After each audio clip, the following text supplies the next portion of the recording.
Yeah, so the San Diego Vaqueros are in a new era there in San Diego. And so the Vaqueros are in year one under new head coach Matthew Garcia. He replaces longtime local legend Bo Ochoa, who was there for 17 years. They've grown accustomed to success there in District 163A D1. They come off an 8-3 by-district campaign last year, where they fell to, ironically enough or coincidentally enough, the Orange Grove Bulldogs in round one last year, falling 26-21. We did play last year over on the blue turf in San Diego, and the Pirates came out on top 34 to 19. So, there's some familiarity here. Um, they're hoping to extend their streak of success to 9 consecutive playoff appearances and winning a fourth district championship in those 9 years. So again, like I said, they've had a lot of success. Week one, they are coming off a loss to the George West team over there, another slot T ball club. So there's some familiarity with the offense. I think it's relevant in how they matched up with their slot T and how they'll match up with our slot T. There'll be some similarities, but some differences as well. But they did fall 36-21 there. Dave Campbell's Texas football predicts them to be the district champion again, just ahead of the Bishop Badgers. They're in an 8-team district and they're picked to win it. On offense, they're a spread-oriented team, multiple in formations. You'll see them in trips, you'll see them in stack, you'll see them in bunches, and then you'll see them use a lot of motion to create matchup advantages as well as math from a numbers standpoint, getting more guys on one side than you got to defend. They are big play oriented on offense. Their key players, and I think their best players, number 4, their quarterback, Jake Salinas. He's new to the role. He's about 5'9", 160 pounds, really quick. As I mentioned, dual threat. He's going to move to throw, but if he can't throw, he's super quick to the edge, and he can turn that into a big play pretty quickly. In the backfield with him is number 16, running back Nick Luetta. We faced him last year. He's 5'10", about 180 pounds. Had a really big year last year, 1,623 yards and 20 touchdowns. Typically, a guy with those kinds of stats, that's the first one you talk about. But after watching week one, Jake Salinas was the real deal for him, moving the ball up and down the field on that Georgia West defense. And then their deep threat, if you're going to throw it, you got to have somebody to throw it to.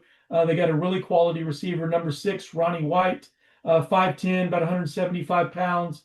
Last year had 40 catches for 830 yards and 10 touchdowns. So very balanced attack. You can't just try to shut down the run. You got to protect against the pass, which is going to create some challenges. They're big up front. They do power run. They're inside zone, outside zone with the run game with a lot of jet motion. So they will hand it to the jet to get to the edge. So those are their 3 primary plays offensively. Now defensively, flip to the other side. They're a bend but don't break. Although they've given up points the last 3 games of chunks. You give up 36 in week one. It's tough to win in this day and age of football, even when teams are scoring a lot of points. But they are pretty good defense. They're actually led by Dave Campbell's district defensive MVP. It's a defensive lineman, number 68, Marcel Molina. He is a big guy. He's a load up front. You'll see him in a 3 technique. You'll see him in a 5 technique. You'll even see him occasionally at the nose. He's slanting here, slanting there, but very aggressive, big, strong.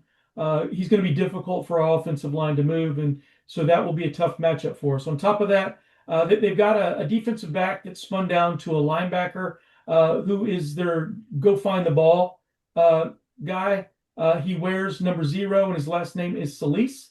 Frank Solis. He is actually the KIII play of the year award winner last year on an effort play that I think really just defines who they are collectively as a defense. He's the guy that did it, but he got beat on a deep pass, and the receiver was running ahead of him, and he chased him down from behind, punched the ball out just before the end zone, picks it up and runs it back for about 5, 8 yards, but really not only prevented a touchdown on what they thought was a sure touchdown, but made a play, caused a fumble, and flipped it over back in their favor, which was the KIII play of the year. I say that because the play of the week was their wide receiver this week on a deep ball against George West that we got to make sure that we don't give up. But ultimately, they're a good football team. They're well coached, schemed up a little different under the new head coach.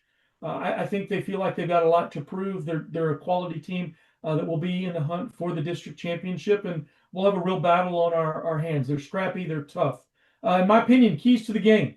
A couple things. One, we have to wear them down. I think we have depth over them in kids in certain positions just by being a larger school, more kids in the program.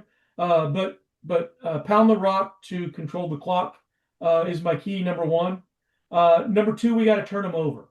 We got to make sure we create turnovers. We didn't really create one, or I'm sorry, we had one this past week. We need multiple.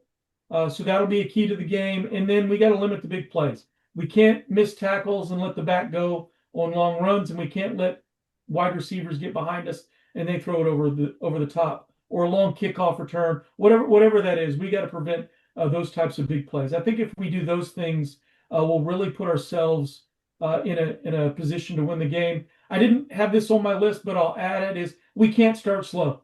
If we start slow and they jump on us quick with some big plays, like it's going to be a long night. I think we still win the game, but it's going to be much closer than what I think it should be.